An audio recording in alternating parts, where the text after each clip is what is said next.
Bonjour, bienvenue sur 48 FM pour une émission spéciale consacrée au MOOC ULG Entreprendre Autrement. Si les cours ont débuté le 28 mai dernier et seront dispensés jusqu'à la fin août, les inscriptions restent ouvertes jusqu'au 30 juin prochain. Alors, pour développer cette thématique avec moi, j'ai le plaisir d'accueillir Claire Guisselaine, bonjour. Bonjour Martin. Olivier Cornil.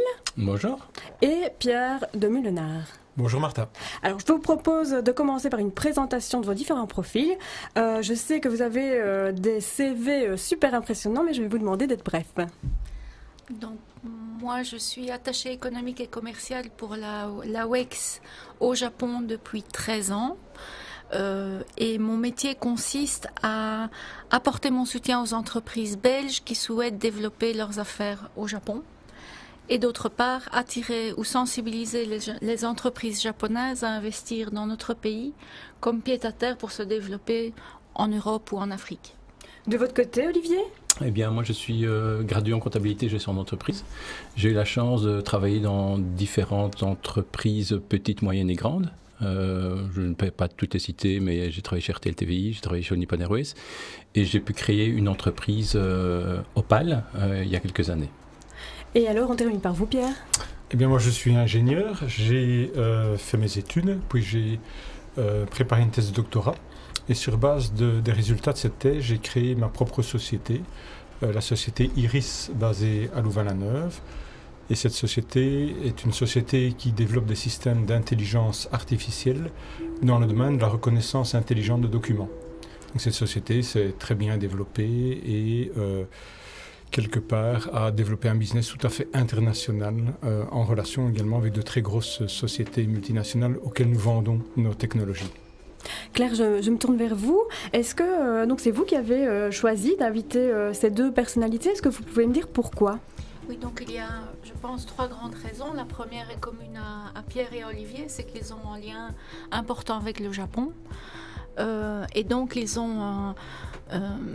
peuvent par leur approche expliquer en quoi c'est la même chose ou pas de la même chose. Alors Opal est une spin-off de l'université de Liège, c'est une société que je connaissais bien et qui est maintenant dans sa vie et qui pour moi était représentative de ce que peut être une entreprise et une gestion participative. Alors que Iris, c'est une société très connue qui a eu une croissance rapide et c'est tous ces aspects-là de la société qui m'ont fascinée. En plus de la reprise par Canon il y a quelques années qui est assez exceptionnelle. Je vous remercie pour ces réponses. Je vous rappelle que si vous nous suivez via Facebook, n'hésitez pas à poser vos questions. Nos invités se feront un plaisir d'y répondre. Je vous propose, avant de poursuivre, de faire une première pause musicale.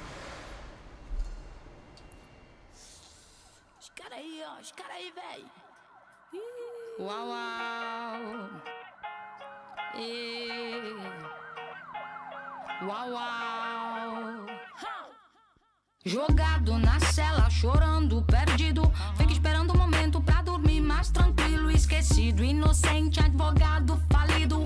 Vive num 12 metros com 40 indivíduos. Tudo tumulto por 4 folhas no bolso escondido. A mãe de luto, chorando, dizendo um filho perdido. Culpa do sistema que não quer aceitar. Alô, meus amigos que estão na cela. Tudo que ele quer é um pouco de sunshine.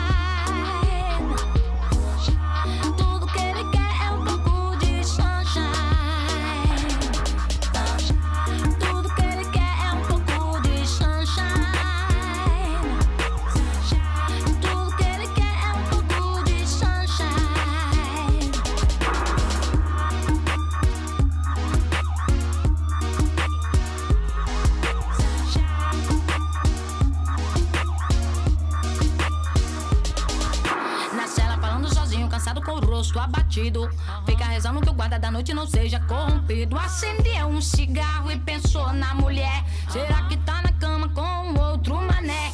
Dizem que o sistema carcerário tem problema. Ninguém se interessa, querem que paguem suas penas. Fumador, matador, estuprador, tudo igual. Vejo mais respeito lá no mundo animal. Culpa do sistema que não quer aceitar. Alô, a meus amigos que estão na cela. Culpa do sistema que não quer aceitar. Alô, a meus amigos que estão na cela. Hey, hey.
De retour sur 48 FM, on s'écoutait Flavia Coelho avec Sunshine.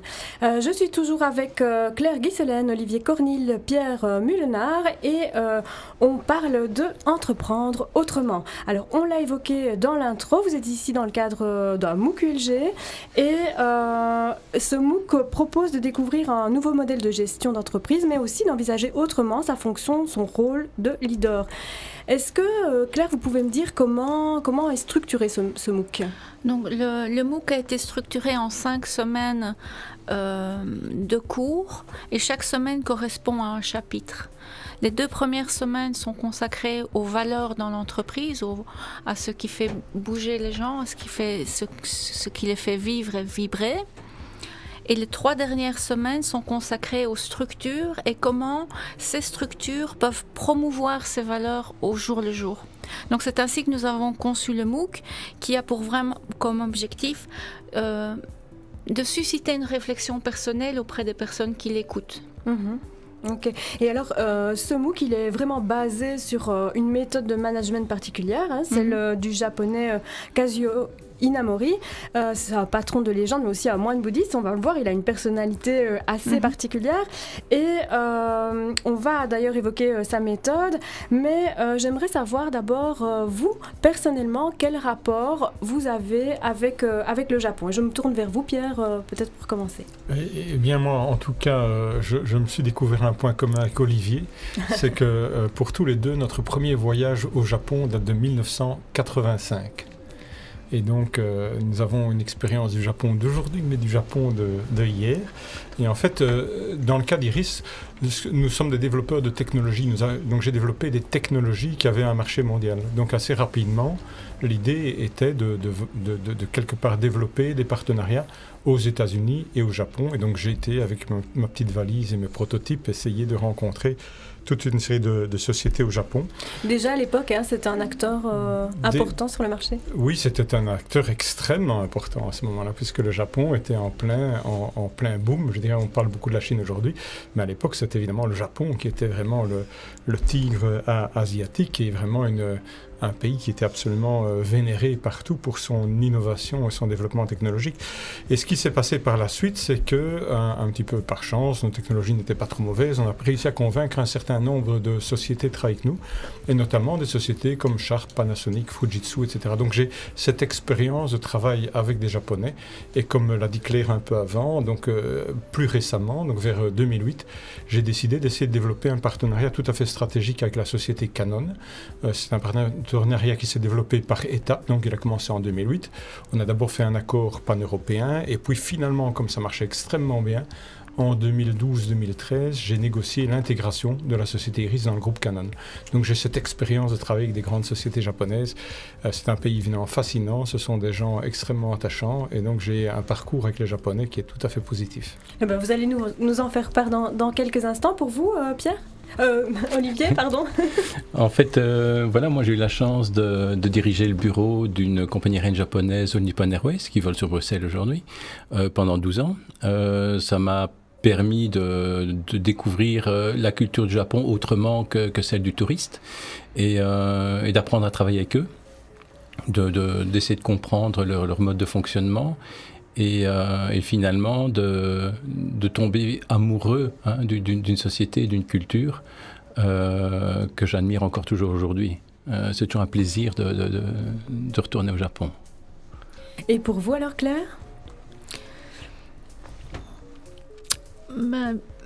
Comment est-ce que je vais dire ? Pour moi, je suis tombée amoureuse du Japon en 88. C'est une grande histoire d'amour, on dirait, pour vous tous. Et en fait, j'ai fait un échange de Rotary après ma rhétorique avant l'université. Et cette année passée au Japon a vraiment transformé ma vie parce que j'ai découvert un monde tout à fait différent de celui que je connaissais.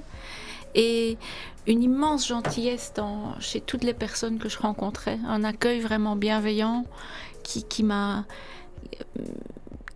qui m'a vraiment changé ma façon de voir les choses. Et donc j'ai voulu continuer. Je me suis rendu compte qu'au Japon, on ne connaissait pas la Belgique et qu'en Belgique, on ne connaissait pas le Japon. Et de là est née mon envie de créer des ponts entre les deux pays. Et maintenant, je suis très heureuse de pouvoir le faire au niveau économique. Mais justement, comment ça se passe au niveau économique ? Les rapports sont bons ? Il y a beaucoup d'entreprises qui travaillent, belges qui travaillent avec le Japon ? Il y a énormément de liens avec le Japon parce que c'est un grand pays manufacturier, c'est un grand pays technologique et nous avons énormément d'entreprises qui soit distribuent leurs produits, les vendent, leurs services dans le domaine automobile, dans les sciences du vivant et de tas d'autres secteurs. Et nous avons énormément d'entreprises japonaises qui ont investi en Belgique.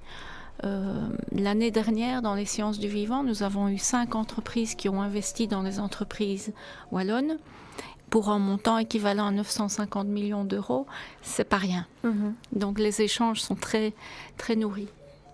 Alors on le disait, je le disais en intro, donc ce MOOC il est basé sur une méthode particulière, celle de Kazuo Inamori, et donc c'est un personnage un peu particulier. Est-ce que vous pouvez nous en dire 2 mots ? D'accord, donc très rapidement, Kazuo Inamori a créé une société qui aujourd'hui s'appelle Kyocera, qui fait des composants électroniques que l'on retrouve partout dans la maison et qui ont la caractéristique d'être faits en céramique. Alors, c'est un peu un monsieur Solvay ou un monsieur Toyota, ou un Bill Gates, mais à l'échelle du Japon, sauf qu'il est un peu plus âgé. Et ce monsieur, lorsqu'il a créé sa société en 1957, a vécu une croissance rapide qu'il a dû gérer. Il a eu des gros problèmes. Il s'est dit, moi je suis seul, il y a un goulot d'étranglement pour prendre les décisions, je m'éloigne du terrain, donc les informations que j'ai à disposition sont moins bonnes, et puis surtout j'ai besoin de partager mon expérience avec mes employés, je me sens trop seul. Et face à ce constat, qu'est-ce qu'il a fait ? Il a décidé de gérer de manière participative son entreprise et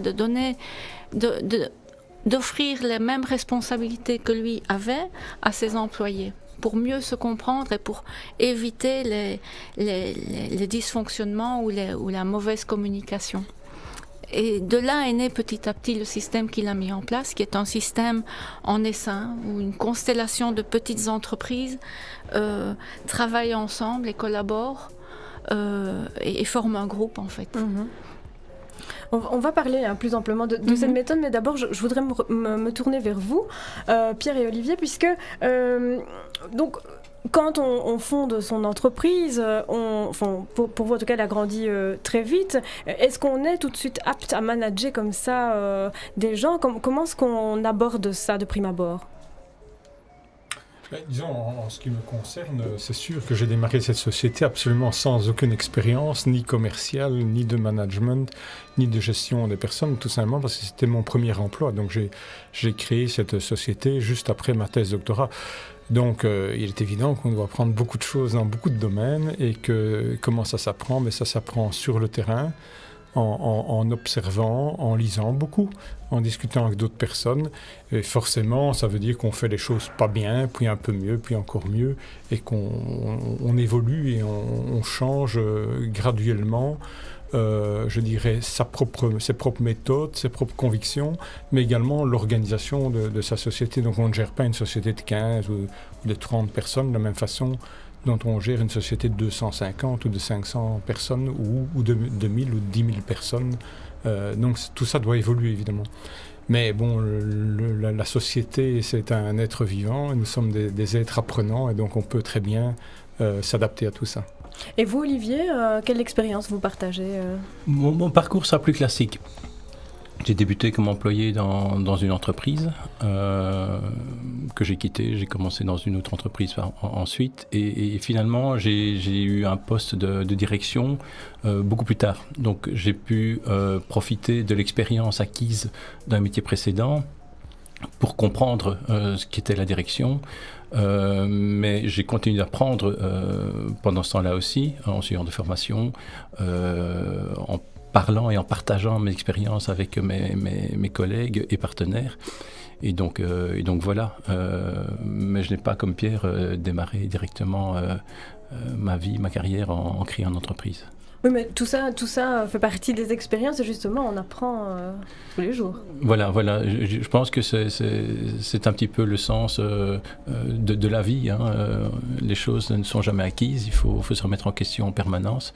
Et l'apprentissage est très important pour pouvoir évoluer. Claire, justement, sa théorie, elle part justement d'une remise en question. Est-ce que vous pouvez nous l'expliquer? Elle se base sur quoi exactement, sa méthode? Inamori est un ingénieur chimiste et comme Pierre, en fait, il n'avait aucune expérience de gestion non plus. Et donc, il a travaillé selon la méthode qu'il connaissait, qui est la méthode empirique d'un ingénieur chimiste. Donc il a commencé à documenter, il faisait des tests, erreurs, si possible pas d'erreurs parce qu'en chimie ça peut être dangereux. Et petit à petit, je pense qu'il a développé et qu'il a cherché. J'ai lu dans le Iris Book d'ailleurs que l'innovation n'est pas une ligne droite et que c'est aussi grâce au soutien de tous les membres de l'entreprise que vous avez réussi. Et j'aimerais en entendre un petit peu plus aussi à ce sujet-là, mais oui, je pense que c'est un peu ça ce qui s'est passé chez Inamori et chez Kyocera. Et alors, elle est vraiment donc basée sur un système comptable bien particulier et une organisation aussi particulière. Voilà. Donc, chaque unité, en fait, chaque business unit, qu'on pourrait dire, est considérée comme une entreprise en soi et tient donc un compte de résultats. Simplifié, mais c'est un compte de résultats quand même où toutes les personnes ont accès à ces chiffres et peuvent, sur base de ces chiffres, déterminer si elles sont dans les clous ou pas et comment faire si elles ne le sont pas, assez rapidement avant que ça ne devienne un trop gros problème pour ajuster le tir. C'est vraiment un principe très très simple, mais c'est une grande discipline et puis tout le monde n'aime pas la comptabilité, mais tout le monde est invité chaleureusement à veiller aux chiffres. Vous-même, vous avez pu rencontrer Inamori ou est-ce que vous avez pu observer en tout cas sa méthode? J'ai pu l'observer parce qu'en préparant ce MOOC, j'ai eu l'occasion d'avoir de nombreuses réunions avec Kyocera et mes relations avec mes personnes de contact ont évolué pendant cette année et petit à petit j'ai senti que j'étais un membre de leur équipe, l'équipe pour ce projet-ci, et par la suite que je devais prendre les rênes de cette équipe parce que ma première personne de contact a pris sa pension. Et donc j'ai pu ressentir la manière dont ils travaillent, comme par exemple, et ça c'était pour moi du jamais vu au Japon, il y avait des grands débats avec des personnes qui disaient mais non, je suis pas d'accord, il faudrait une autre manière de faire. Et au Japon, vous savez, les réunions c'est souvent très consensuel, même si on n'est pas d'accord, on ne le dit pas, puis après on va trouver la personne, on lui dit écoute, sur ce point-là, il faudrait peut-être ajuster.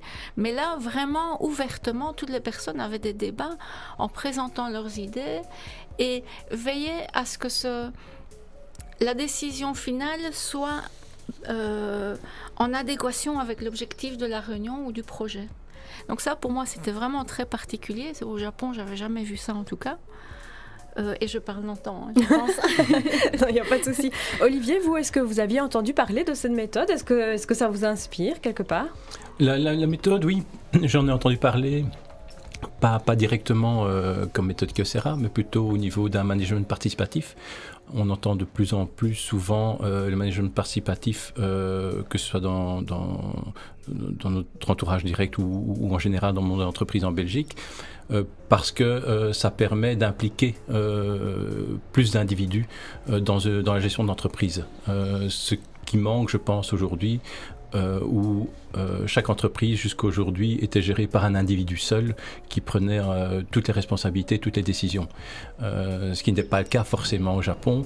Le Japon, la décision est prise par un ensemble de personnes et pas par une seule personne. Et c'est un petit peu aussi la représentation de l'individu dans sa société, où il existe par la position qu'il a ou par sa place dans une entreprise pour dire qu'il a une existence. Et ici, ce type de management n'existe pas encore ? Peut-être pour répondre à la question qui est certainement un peu titillante. En fait, moi, j'ai eu l'occasion dans ma carrière de travailler avec pas mal de sociétés et dans le long terme. Donc, on vendait des morceaux de technologie, par exemple à HP ou à Kodak, et ensemble, on construisait des produits qui étaient vendus sur les marques HP, Kodak. Donc, des sociétés américaines, Adobe, HP, Microsoft, Kodak, IBM, des sociétés asiatiques, etc. Et ce qui est très frappant dans cette expérience, c'est qu'on se rend compte en fait que la culture d'entreprise d'une société à l'autre, même quand elle est américaine, elle est en fait très différente. Kodak, c'est pas du tout le même animal, je veux dire la même organisation que HP, c'est pas le même esprit, c'est pas la même culture, c'est pas exactement la même façon de comprendre le monde. Et je dirais quelque part, on en ressort avec l'idée que c'est tout à fait logique et normal d'avoir beaucoup de systèmes d'organisation différents, qu'il peut y en avoir plusieurs qui marchent, et qu'il n'y a pas un grand système qui est applicable à tout le monde. Finalement, comme l'a dit Claire, le système Kyocera a été développé par quelqu'un qui n'y connaissait rien au départ, qui avait du bon sens, qui avait certaines valeurs, une philosophie, et il a voulu mettre en avant cette philosophie-là. Si on va chez Canon, qui a quand même des similitudes peut-être avec le parcours de Kyocera, Canon fête ses 80 ans, mais là on va avoir quelque chose probablement d'assez différent, mais qui au niveau de l'inspiration part un petit peu, principalement chez Canon, on va parler de la philosophie Kyosei, qui veut dire, donc c'est deux petits symboles japonais qui disent beaucoup de choses, qui disent vivre et travailler ensemble pour le bien-être commun. Et autour de ça, il y a tout un système qui s'est développé, qui est certainement très différent de Kyocera, mais qui est aussi quelque part très inspirant. Donc je trouve que ce que je connais de la méthode du système Kyocera est très inspirant, mais j'aurais tendance à dire qu'il y a moyen de trouver beaucoup d'autres sources d'inspiration. Par exemple, moi, personnellement, j'ai été très, quand même, émerveillé, je me suis senti assez en harmonie avec tout ce que j'ai appris chez Hewlett-Packard, par exemple chez HP, dans mes années. C'est une société pour laquelle j'ai beaucoup de respect, beaucoup d'estime, et pourtant, c'est tout à fait différent du système japonais. Mais quelle est la base alors ? Alors, ce qui est particulièrement intéressant, je dirais, au Japon, et ça Claire l'a mentionné, c'est que, indépendamment des systèmes, et indépendamment du système Kyocera, il y a quand même certaines constances. Ce sont des gens qui d'abord établissent des relations, qui ont besoin d'avoir de confiance, d'établir la confiance et le respect, et qui ont cette remarquable capacité de travailler en équipe. Donc on ne travaille pas pour soi, on travaille pour le groupe, et on essaie d'avoir tout le groupe qui avance dans la même direction, je dirais, et qui est valorisé dans cet effort-là. Et ça, par exemple, on l'a rencontré beaucoup moins aux États-Unis, où là, tout le monde tire un peu dans tous les sens, et l'individualisme prime. Tandis qu'au Japon, c'est très attractif, cette culture cet aspect familial, je dirais, de la cellule, je dirais, japonaise. Et là, on parle de groupe, mais il y a aussi l'autonomie du travailleur, ou en tout cas des cellules. Comment est-ce qu'on arrive à concilier tout ça ? L'esprit d'entreprise, la cohésion et finalement l'autonomie des travailleurs. Alors, pour donner un feedback par rapport à ça, c'est sûr que si on prend un système comme Canon, il est certainement beaucoup moins autonome et décentralisé que le système Kyocera. Mais il essaie de véhiculer d'une autre façon des valeurs qui s'en rapprochent. Et alors, c'est ça là-bas, c'est les valeurs alors plutôt ? Moi, je pense qu'en effet, ce sont les valeurs qui sont partagées et auxquelles adhèrent toutes les personnes qui vivent dans l'entreprise, qui sont le ciment de cette entreprise. Et quelles sont-elles si on doit les nommer alors ? Alors, je pense aussi que dans le cas de Canon, Pierre l'a évoqué, c'est le vivre ensemble. Chez Inamori, qui a une très grande influence bouddhiste, c'est le fait d'être juste en tant qu'être humain et en harmonie avec son environnement. Et ce sont ces valeurs qui sont très larges, en fait, dans lesquelles chaque personne peut se retrouver et les interpréter à sa manière, selon sa personnalité, dans sa vie quotidienne. Vous le disiez tout à l'heure, je pense, vous évoquiez en tout cas ça de Pierre. Vous disiez tout à l'heure, vous, sans vos travailleurs, sans votre équipe, vous ne seriez pas grand-chose. C'est ça que vous vouliez dire tout à l'heure ? Comment est-ce que vous avez avancé ça ? Donc le fait que l'innovation n'est pas un chemin facile, mais que surtout c'est aussi grâce aux employés de l'entreprise que vous avez pu réussir. C'était, je pense, ce point-là. Oui, disons que dans le cas d'Iris, évidemment, ça ne ressemble pas à Kyocera, qui est une très grosse société, ou à Canon, qui est une énorme société. Donc forcément, mon parcours est plutôt un parcours d'une start-up dans lequel on recrute. J'ai amené un certain nombre de copains de l'université qui étaient chercheurs également. Et ces gens, je dirais, ont formé une petite équipe. On a démarré à 10 personnes. Et puis, je dirais, après une petite dizaine d'années, on était 70 personnes. Donc, c'est un petit groupe. Donc, on se rend bien compte que là, il y a une espèce d'esprit familial dans lequel chacun est un petit peu un pilier de l'équipe, dans lequel on doit jouer ensemble. Et comme ce sont des produits très compliqués, des systèmes d'intelligence artificielle, etc., on voit bien que cette notion de développement en équipe est absolument important. Donc je dirais, il faut se rendre compte quand on est dans une start-up et qu'on démarre petit, qu'on fait des choses compliquées ensemble, qu'on est un peu des bandes de copains au départ, un peu naturellement, forcément, on est dans un milieu un peu familial et paternaliste, et aussi très compétitif, parce qu'on sait très bien qu'on va se planter, sauf si vraiment on trouve des solutions. Donc évidemment, ce cas-là, cet esprit-là qu'on peut créer dans les startups, après, il faut déjà beaucoup réfléchir, beaucoup batailler et bien organiser sa société quand elle est devenue énorme. Donc dans mon cas, on démarre évidemment quand même avec un certain avantage au niveau de la culture et de l'esprit de l'équipe, parce qu'on a une petite équipe très soudée, parce qu'on, comme le dit Claire, on ne fait rien tout seul. On a besoin d'au moins 5-6 personnes pour développer une technologie, un produit, et des gens très brillants, donc on s'estime, etc. Et puis quand on est 600 personnes, comme la taille d'Iris aujourd'hui, ben forcément, on essaye de garder tout le meilleur de ce genre de phase initiale, mais en apportant plus de structure, plus de logique, mais en gardant quelque part un peu les mêmes valeurs. Mais comment est-ce qu'on arrive justement à les garder, ces valeurs, quand on grossit? Comment est-ce qu'on arrive à cultiver cette culture? Je pense que c'est en faisant un peu ce que Ina Morrison a fait, c'est en essayant de mettre en place un système qui, selon notre compréhension, donne une bonne chance à la société de garder un bon esprit, tout en se développant de façon efficace.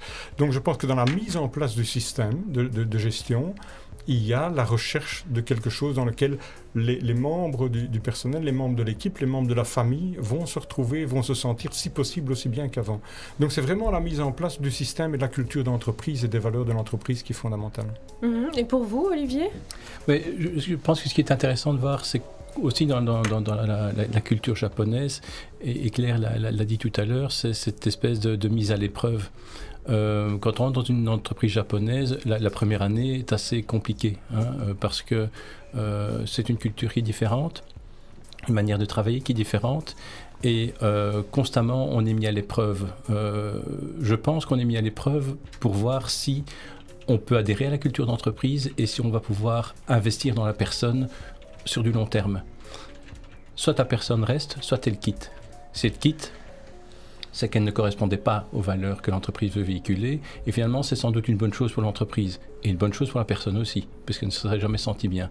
Celles qui vont rester auront très vite après la reconnaissance de leurs collègues, et pourront à ce moment-là intégrer le groupe et se développer avec l'entreprise. Et je pense que c'est le genre de choses qu'on ne véhicule pas assez chez nous. Chaque entreprise évolue de manière un petit peu individuelle et on oublie d'inculquer la culture des valeurs qu'on trouve chez les Japonais. Mais du coup, ça s'écrème un peu naturellement alors? Oui, mais ça va très vite. Ça va très vite. Je pense que la première année, c'est l'année de mise à l'épreuve. Et puis après, en général, si on n'adhère pas, on n'y est plus. Et si on adhère, on est là pour de nombreuses années. C'est ça. Je pense qu'un travailleur japonais rentre dans une entreprise à 20 ans et la quitte à sa pension. Il y a très peu de mouvements personnels. Ça change peut-être un peu. Comment ça change? Je pense pas que ce soit un processus qui est facile et qui soit spontané, parce qu'il faut continuer à véhiculer son esprit à des personnes qui sont relativement moins proches que le premier noyau familial. Et dans les structures, ça peut se traduire dans tout le processus, depuis l'accueil de la personne au sein de l'entreprise, la manière dont on la recrute, son évaluation, sur quoi est-elle évaluée, sur comment est-elle évaluée, sur la manière dont on fixe les objectifs, Est-ce que c'est le profit à tout prix ou bien est-ce qu'on réfléchit plus en termes de relation avec les clients sur le long terme et chaque moment et chaque étape dans la vie de l'entreprise peut se translater par un processus ou une structure concrète en adéquation ou pas avec ses valeurs. Et d'où l'intérêt de le questionner donc à chaque instant. D'où l'intérêt de systématiquement le remettre en question et vérifier que ça n'a pas changé et qu'on est bien toujours en phase avec les valeurs qui sont les nôtres. Je vous propose, avant de poursuivre, de faire une nouvelle pause musicale.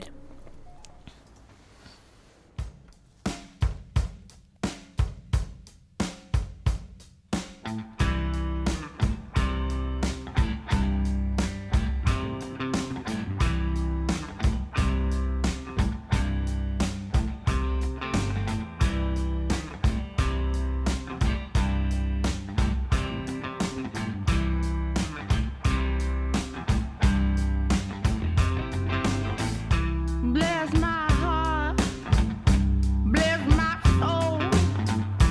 Didn't think I'd make it to 22 years old. There must be someone up above. Say, come on, Brittany, you got to come on now. You got to hold on.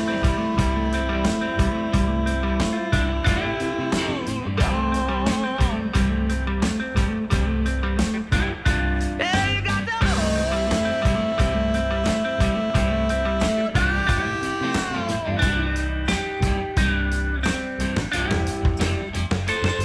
So bless my heart and bless yours too. I don't know where I'm gonna go, don't know what I'm gonna do, but must be somebody up above. Say, come on, Brittany, you got to come on up. You got to hold on. Yeah, you got to hold on. Yeah, you got to wait. Yeah, you got to wait.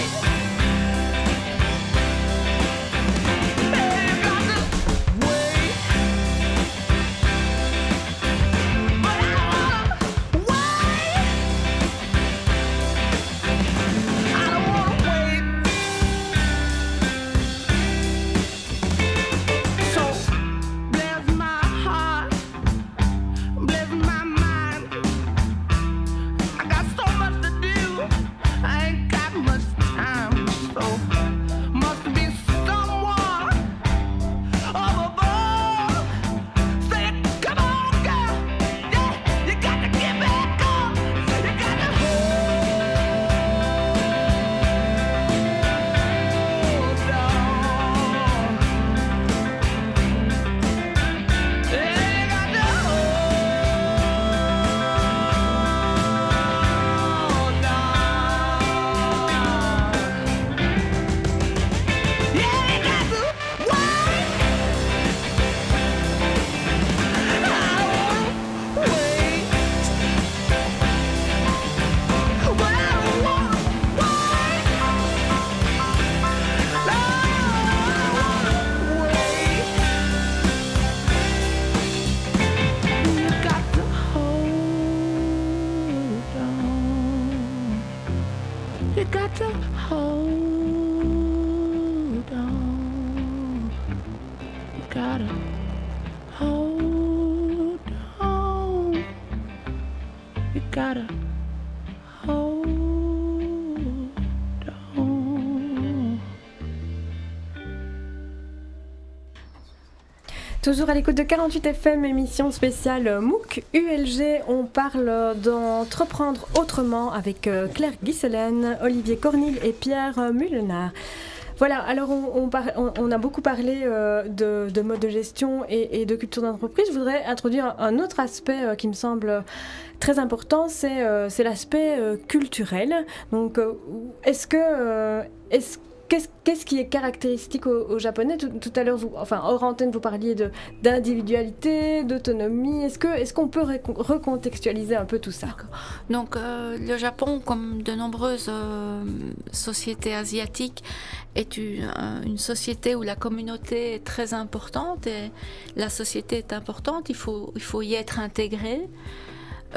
Et on peut croire que cela efface la personnalité des personnes, mais en fait ce n'est pas le cas. Il y a bien sûr une certaine adaptation pour extérieur, je veux dire un vernis externe qui est celui qui convient, celui des conventions, et à l'intérieur il y a une personnalité forte qui s'exprime très bien. Et c'est assez paradoxal parce qu'on ne s'y attend pas toujours, mais c'est vraiment quelque chose qui existe au Japon. Il y a des règles, des conventions de vie. Et ces règles sont là pour faciliter justement cette expression individuelle. Voilà, c'était un peu une remarque sur les aspects culturels auxquels on ne pense pas toujours. Et justement, vous le disiez aussi, un management à la japonaise, est-ce qu'il est envisageable ici en Belgique, avec des adaptations ou sans adaptation? Comment est-ce qu'on peut envisager la chose, Pierre? Mais disons que moi je n'ai jamais eu l'intention d'installer un management à la japonaise dans ma société et pas plus que je n'ai eu l'intention d'installer un management qui ressemble ou une organisation qui ressemble à celle d'HP chez Iris. Mais il faut savoir qu'on discute aussi de choses très différentes. Donc une société de 600 personnes, c'est pas une société de 180 000 personnes au niveau mondial, c'est pas tout à fait la même chose. Et puis nous avons nos spécificités je dirais, chez nous. Et puis de toute façon, je pense que le manager ou l'entrepreneur, il va créer un petit peu sa culture d'entreprise, son organisation, en essayant de prendre des morceaux un peu à gauche à droite et en l'adaptant. Voilà, il va s'inspirer, mais il va jamais copier parce qu'il n'y a pas une méthode qui marche et une méthode qui marche pas. C'est toujours quelque chose qu'on construit ensemble. Donc je pense que ce qui est surtout inspirant là-dedans, c'est peut-être les tests qu'on peut faire, un petit peu comme disait Claire tout à l'heure. Si je rencontre des gens de Kyocera, que je vais sur le terrain, que je vérifie avec eux, est-ce qu'ils se sentent fiers, est-ce qu'ils se sentent motivés, est-ce qu'ils ont un affect vis-à-vis de leur société, etc. Donc il y a un certain nombre de critères qu'on peut vérifier auprès des gens, et c'est sûr que ça, ce sont des choses que j'ai admirées, que ce soit chez HP ou chez Canon, c'est la fierté d'être une personne chez HP. Ils sont fiers. Et la fierté d'être chez Canon, ils sont fiers. Et aussi leur implication et le niveau de soutien qu'ils donnent à leur société, puisque c'est chaque fois, évidemment, on prend et on donne. Et ça, c'est très très haut, même si peut-être on n'a pas l'intention de les copier. Il faut quand même reconnaître que ce sont de très belles sociétés. Et chez vous, Olivier, qu'est-ce qu'on garde? Sans doute beaucoup de choses. Je pense que le Japon est inspirant pour beaucoup de choses. Peut-être une chose essentielle et qui impressionne toujours beaucoup de gens, c'est le respect. Le respect en général, le respect de la personne, le respect de la vie et le respect d'entreprise. Et comme Pierre le disait, les gens sont attachés à leur entreprise pour les valeurs qu'elle véhicule, pour le produit qu'elle commercialise et sont prêts à se donner à 100% et même plus pour le développement de leur entreprise. Maintenant, il y a beaucoup d'autres choses aussi qui sont peut-être moins roses et je pense que c'est pour ça que c'est toujours difficile de transposer une chose dans une autre culture parce qu'on n'est pas attaché aux mêmes croyances, on n'est pas attaché à la même culture. Tout à fait. Vous, Claire, en sensibilisant justement les participants du MOOC à cette méthode Kyocera, quels sont vos objectifs? Alors, dans ce MOOC, nous proposons une manière de faire qui a montré qu'elle pouvait réussir, mais c'est surtout un point de départ pour continuer d'être curieux, pour continuer d'être positif et d'apporter sa pierre finalement à l'humanité. Je vais dire ça un peu de manière grandiose, mais c'est vraiment un questionnement qu'on veut créer et une réflexion autour, tiens, l'entreprise finalement c'est le premier noyau en dehors de la famille sur lequel nous avons un impact.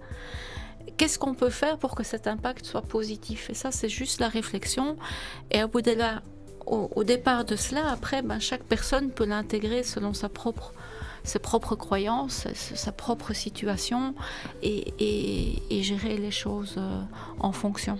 Mais en tout cas, dans le management dont vous parlez, il y a une approche très philosophique quelque part. En fait, il appelle même ça une gestion, une philosophie de gestion. C'est ça.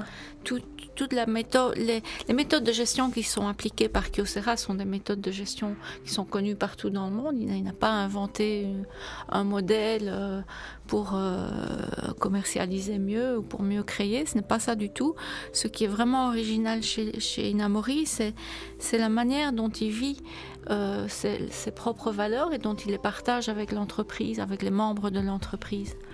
Et dans le cas de Kyocera, c'est sans doute la même chose chez Canon. Vous avez mentionné la fierté. Chez Kyocera, on constate que toutes les personnes ont une grande curiosité. Et donc, on va à des réunions où on les rencontre, on les observe et on sent qu'ils sont vraiment ouverts et intéressés d'apprendre.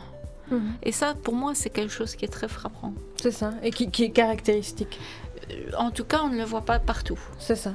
En quoi est-ce que c'est important d'entreprendre autrement aujourd'hui ? Je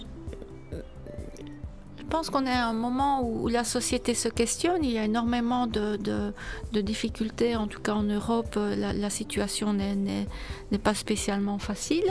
Et de plus en plus de personnes choisissent le chemin de l'indépendance, de l'entrepreneuriat, et ont des questionnements de ce genre. Et on constate énormément de publications, d'émissions sur le sujet.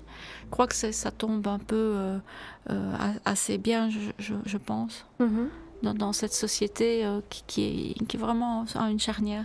Je vous pose aussi la question à vous, Olivier, Pierre. Pourquoi est-ce que c'est important d'entreprendre autrement aujourd'hui ? Je pense que on se doit, quand on a la capacité de faire quelque chose, de devoir le faire. C'est un petit peu mon parcours. J'ai quitté All Nippon Airways pour créer une entreprise parce que j'ai toujours rêvé de créer une entreprise, de créer quelque chose. Et c'est une belle aventure. C'est pas facile tous les jours, mais quelle fierté de se dire j'ai pu faire quelque chose, j'ai pu d'une idée simple créer de l'emploi, j'ai pu apprendre moi-même encore de nouvelles choses et me développer. Et je pense que c'est ça qui doit être le moteur. Je veux dire, c'est pas un plaisir forcément quotidien, mais c'est quand même une fierté de l'avoir fait. Et pour vous, Pierre de Mulena ? Mais disons que moi, je dirais, pour répondre à la question, c'est que pour moi, c'est très très important d'entreprendre, et spécialement dans un pays comme la Belgique, où le niveau d'entrepreneuriat n'est pas très développé. C'est aussi un peu pour ça que j'ai écrit un livre sur mon expérience chez Iris qui permet de faire des conférences pour motiver les jeunes entrepreneurs ou les candidats entrepreneurs. C'est aussi pour ça que je coach des projets à l'incubateur à l'Université catholique de Louvain, donc des projets portés par des jeunes étudiants entrepreneurs. Donc nous avons besoin de plus d'entrepreneuriat parce qu'il ne faut pas tourner autour du pot, comme on dit. La Wallonie est une région qui a besoin de se reconvertir parce qu'elle a perdu évidemment énormément de piliers industriels importants. Et le Belge est plutôt frileux, il a peur du risque, et que ce soit du côté flamand ou du côté wallon, il n'y a pas suffisamment de nouvelles entreprises qui se créent. Donc entreprendre, c'est important. Maintenant, quand je vois les jeunes entrepreneurs qui viennent avec leurs projets et qui viennent dans les incubateurs ou qui discutent et qui viennent avec tout leur enthousiasme, on se rend compte qu'ils sont forts à la recherche de donner un maximum de sens à, je dirais, leur métier, ce qu'ils ont envie de créer, etc. Et donc, quelque part, la question du sens est aussi un peu derrière l'entrepreneuriat. Je dirais, il ne faut pas caricaturer. Beaucoup de grandes sociétés de structures moyennes et grandes ont beaucoup travaillé, comme Kyocera, pour donner un maximum de sens à leur société, à leurs employés, etc. Donc, ce n'est pas parce qu'on est dans une grande société que, justement, il n'y a pas cette notion du sens et des valeurs. D'ailleurs, Claire en parle beaucoup pour Kyocera, qui est une grande société. Mais, comme le dit Olivier, à un moment donné, se lancer soi-même dans le job, dans un projet entrepreneurial, c'est une façon de tout réinventer, de tout remettre à plat et de dire je ne vais pas faire comme Kyocera, mais quand même, il y a quelque chose qui est intéressant. Je ne vais pas faire comme HP, mais il y a quand même quelque chose d'intéressant. Et d'être vraiment créatif et de créer son produit, mais aussi sa structure, son équipe, etc. Donc je pense que le sens et l'entrepreneuriat sont quand même assez complémentaires et vont bien ensemble. Mais justement, Claire, c'est un peu pour réconcilier ces deux notions que le MOOC a été créé? C'est en effet pour réconcilier les deux notions. Là, il y a la notion, bien sûr, de raison d'être, de sens de l'entreprise. Pourquoi est-ce qu'on est là? Pourquoi est-ce que tous les jours on se lève avec entrain? Et le fait aussi qu'on est dans une entreprise qui doit se développer, qui doit générer du bénéfice, sans quoi elle ne peut pas grandir ni créer des emplois, et qu'elle est là pour créer de la valeur. Donc ce sont ces deux notions qui doivent finalement s'intégrer, se tisser entre elles. Mais justement, est-ce que cette philosophie douce dont vous parliez, elle est applicable au quotidien dans la vie entrepreneuriale? Je vous poserai la question aussi à vous. Alors, c'est vrai que la philosophie peut paraître douce, mais il y a aussi une très grande discipline pour l'appliquer. Donc, il y a cette rigueur d'un côté qui est nécessaire et indispensable. Il y a bien sûr les efforts qui vont avec, et il y a le fait que cette rigueur, ce sérieux, ces efforts servent à quelque chose, et que on peut voir le résultat de son travail et de ses efforts, de sa sueur, directement, de manière positive. Et c'est là qu'est le lien aussi pour toutes les personnes qui travaillent, c'est de pouvoir sentir que finalement, oui, elles sont là, mais elles sont utiles, elles sont une personne qui est reconnue par l'entreprise parce qu'elle apporte quelque chose. Et pour vous, en tant qu'entrepreneur? Mais je dirais... En ce qui me concerne, c'est que quelque part, pour simplifier un peu dans les grandes sociétés, c'est vrai qu'on a besoin d'un système pour peut-être garder cet esprit collectif, familial, entrepreneurial dans la société également. Et de nouveau, le point, c'est est-ce que ça marche? C'est en allant vérifier sur le terrain que ça marche. Et quand on crée une petite société, forcément, on se retrouve dans un contexte assez familial. Ce qui ne veut pas dire pour ça que la famille fonctionne bien. Il peut y avoir des tensions, des tas de problèmes. Le test, on pourrait dire l'acid test de ce genre de choses, c'est est-ce que les gens restent et est-ce qu'ils font du bon boulot ensemble. Chez Iris, par exemple, l'acid test, c'est que sur les 10 personnes de départ, après 20 ans, il y en avait toujours 7 qui étaient là, sur les 10. Donc ça dit quand même quelque chose sur le fait qu'il y a une certaine harmonie, un certain vivre ensemble qui a pu être développé entre tous ces gens qui ont quand même créé pas mal de choses ensemble. Pour vous, Olivier? Moi, je pense qu'à partir du moment où on a des valeurs, où on essaye de les véhiculer, ça permet de fédérer des gens autour de soi et de les garder le plus longtemps possible. Je crois qu'on oublie souvent d'écrire les valeurs et malheureusement, on voit partir après quelques années des gens sans forcément comprendre pourquoi. Si ce n'est parce que les valeurs n'étaient pas claires. Alors, je le disais, hein, les internautes peuvent intervenir. On a des questions. On a une question, je pense, pour vous, Claire. Donc, on nous demande en quoi est-ce que ce MOOC peut s'insérer dans le cursus universitaire et est-ce que c'est dans les facultés de sciences sociales en HEC-ULG? Donc pour le moment, le MOOC est actuellement à l'extérieur de l'université. C'est un projet un petit peu unique au sein de l'université. Donc dans un premier temps, nous l'avons mis un peu à l'extérieur. Mais je pense qu'effectivement, toute une réflexion sur les valeurs dans l'entreprise, sur la raison d'être, la gestion des ressources humaines, est un domaine dans lequel ce MOOC peut s'inscrire. Alors, il y a une autre question. Quelle est votre attente quant à la création de communautés au-delà du groupe LinkedIn? Comment envisagez-vous l'avenir du groupe des apprenants? Donc, nous avons créé un groupe LinkedIn dont le but est de créer une communauté d'apprentissage par les pairs.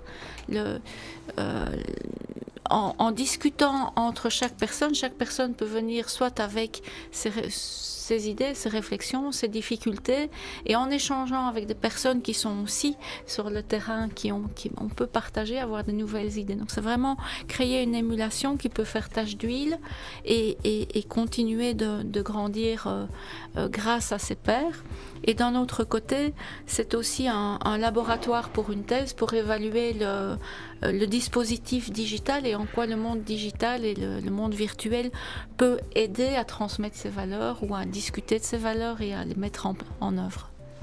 Je vous propose de faire une nouvelle pause musicale et puis de se retrouver pour les dernières minutes de cette émission spéciale. À tout de suite.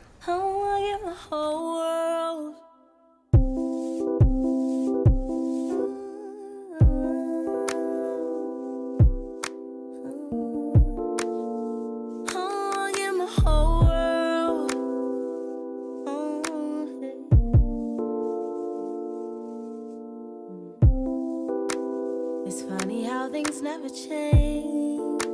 Past, present, future, all the same stuff. And I know that I'm still learning things, how to live, how to love. And I know you won't trip, cause you're falling from the stars. And we already aligned, so you know I'm gonna give the whole world. You know I do love loving you, so I'll give my whole world to you. And you don't have to be afraid, I'm in love and you're to blame. My love for you will never change up, before and after all the phase. Let's talk about it, baby, don't doubt. Might be gone for a while, but I think about your smile when I come home. It's you and me, physically and mentally. That's mine, baby, I won't ever leave as long as you gon' ride. And you know I won't dip, cause you're falling from the stars. And we already aligned, so you know I'm gonna give my whole world. You know I do love loving you, so I give my whole world to you. Cause I'm hoping love will never change, but I'm cautious cause I've come from unloved. So take it easy if you think we're gonna just. Don't think that you're obliged to recognize my fears before you even knew me. I take it back, don't take it easy on me, cause loving you's a different thing. My heart's not used to being so insane, just used to using all these beats to be me. And I know you won't trip, cause you're falling from the stars. And we already aligned, so you know I'm gonna give the whole world. You know I do love loving you, so I'll give my whole world to you.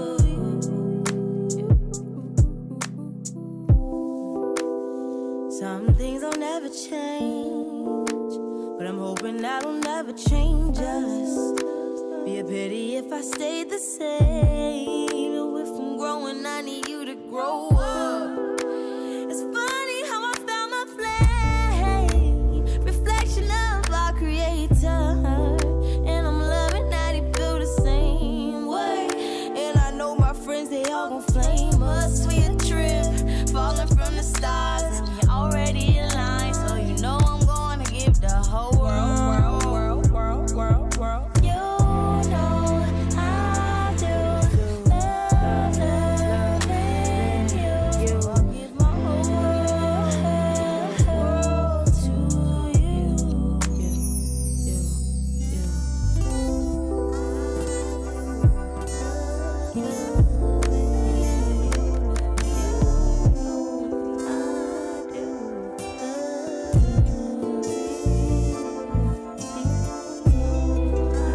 It's funny how things never change. Past, present, future, all the same stuff. And I know that I'm still learning things, how to live, how to love.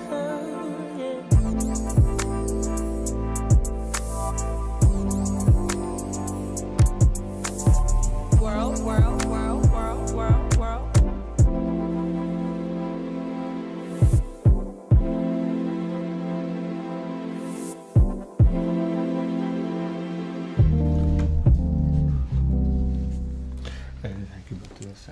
On s'écoutait Oshun et on poursuit donc notre discussion, la dernière partie donc de cette émission spéciale Entreprendre autrement avec Claire Guisselaine, Olivier Cornil et Pierre de Mulenard. Je n'ai pas écorché votre nom cette fois-ci. Donc on va conclure peut-être par une dernière intervention des internautes. Donc une petite remarque. Donc quelqu'un qui nous dit: plus qu'un modèle, je recherche des lignes de force qui seraient autant de repères pour guider l'action au quotidien. Les inspirations que je trouve sont des ouvertures et le moyen de développer mon propre cadre de fonctionnement afin de donner sens au travail et de permettre à l'individu de se réaliser individuellement à travers un projet commun. Est-ce que vous voulez réagir, Claire ? Alors il y a deux choses certainement. Je pense que et le MOOC est façonné de cette manière-là. Ça doit devenir une source d'inspiration pour chaque personne. Il n'y a pas de recette magique comme le disait Pierre. Et la bonne vieille méthode empirique marche assez bien. Maintenant, quelles sont les lignes de force c'est tout le principe de la raison d'être, c'est que c'est quelque chose de très personnel et que donc ces lignes de force doivent émaner de soi-même. Ok. On va conclure cette émission, mais avant ça, je voulais donner quelques conseils à nos auditeurs et peut-être les inviter à poursuivre la discussion avec un livre que vous avez écrit, Pierre de Meulenard, qui s'appelle Iris Book. Qu'est-ce qu'on peut y trouver ? Mais disons, moi, c'était un petit peu mon petit projet pour essayer en tant que routard de l'entrepreneuriat, de partager l'expérience avec les jeunes entrepreneurs. Donc j'ai pris mon expérience, j'en ai fait une espèce de guide de l'entrepreneuriat qui explique un certain nombre de choses qu'on a dû réaliser et qui explique la méthode qui a été suivie, les leçons apprises également, pour inspirer d'autres personnes. Et donc c'est un livre qui est écrit en anglais pour que ce soit lisible par, les jeunes entrepreneurs un peu au niveau tout à fait international et mondial. Il y a des lecteurs japonais, américains, anglais, etc.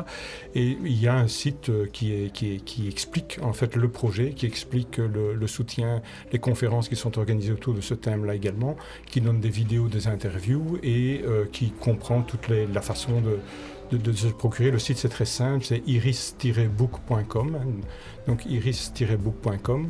Et comme l'ouvrage est disponible sur Amazon, il peut être livré, dans le monde entier. Il est sur Amazon UK, Allemagne et France. Et donc, ces sites-là livrent dans le monde entier, en fait. Okay. Ça, c'est un petit peu ma façon très concrète, je dirais, de simplement partager des recettes de cuisine. Parce que c'est un guide, c'est ça, c'est vraiment pratique, en fait. C'est partager des recettes de cuisine, partager aussi, dans certains cas, des choses plus fondamentales ou structurées, mais aussi partager l'enthousiasme, en fait. Et dire aux gens pourquoi c'est fun de faire... De créer sa boîte et d'entreprendre. Mais j'espère que le message sera entendu. Claire, vous, ce MOOC, c'est prolongé finalement de votre côté. Donc le MOOC pour le moment a lieu maintenant et se terminera, je pense, fin juillet ou fin août. Il y aura une deuxième session au mois d'octobre qui sera débutée par un présentiel, un atelier que l'on fera ensemble avec la communauté qui est déjà créée aujourd'hui. Ça aura lieu au mois d'octobre. Et pour les personnes qui veulent s'inscrire aujourd'hui au MOOC, elles peuvent le faire en recherchant la plateforme l'Université numérique française fun-mooc.fr, donc fun-mooc.fr, et chercher alors au sein de la plateforme le MOOC géré autrement. Je pense que de toute façon, si vous nous suivez sur Facebook, vous avez toutes les informations qui s'affichent en ce moment. Ce MOOC, c'est aussi un laboratoire pour vous. Exactement. Donc le MOOC est le point de départ d'une recherche de thèse sur l'efficacité et comment utiliser les outils numériques pour transférer, transmettre, diffuser et appliquer les valeurs au quotidien. Et donc la communauté qui est créée maintenant d'apprentissage par les pairs est un des outils que nous allons évaluer au sein de ce travail. Alors Olivier Cornil, le mot de la fin vous revient. Est-ce que vous auriez un conseil à donner à de jeunes entrepreneurs, des étudiants ou quelqu'un qui a envie de se lancer dans le monde de l'entreprise ? Je pense qu'il faut le faire, il ne faut pas regretter toute sa vie de ne pas l'avoir fait. Je crois qu'une grosse peur aujourd'hui, c'est se retrouver seul. Et eh bien, on n'est pas seul quand on entreprend. Je pense que Claire vient de dire qu'il y a beaucoup de moyens qui existent aujourd'hui, que ce soit sur le net, mais aussi sous forme de structures. Je pense que dans beaucoup de pays, il existe des incubateurs qui sont là pour accompagner et suivre les entrepreneurs et qui sont là pour distiller des conseils, pas pour gérer à leur place, mais distiller des conseils, et c'est très important. Merci en tout cas d'avoir été avec nous. Je vous rappelle que le MOOC Entreprendre Autrement est disponible sur la plateforme Fun.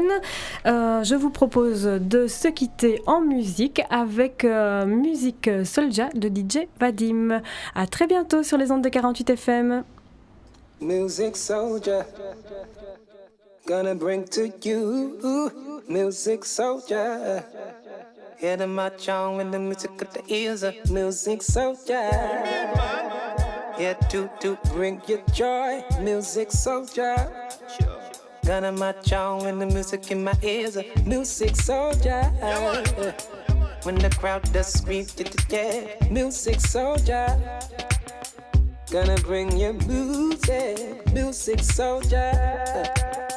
No longer will I fear, music soldier. Let just your soul be free. Yeah.